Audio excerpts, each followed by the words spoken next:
سكر الحمل. وسكر الحمل هو ارتفاع نسبة السكر في الدم أثناء الحمل واللي عادة بيختفي بعد الولادة. وسكر الحمل بيتشخص أثناء الفحوصات الروتينية اللي بنعملها للحامل على مدار فترات الحمل، أو لو لاحظنا بعض العلامات في السونار زي إن البيبي بدأ يكبر عن الحجم الطبيعي أو إن المية اللي حوالين البيبي بدأت تزيد، ودي بتشككنا في بداية حدوث سكر حمل، وبنبدأ نطلب من الست تحليل سكر الحمل. الحقيقة سكر الحمل هو أمر مهم جدا متابعته، لأنه ليه لو ما اهتمناش بيه ولو ما تعاملناش معاه بشكل صحيح بيكون ليه أثر سيء على الست الحامل وعلى الجنين.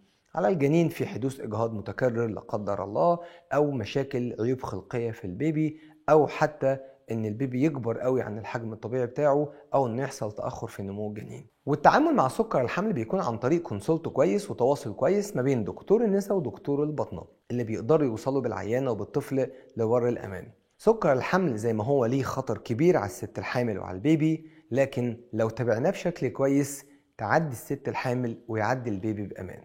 دمتم بخير.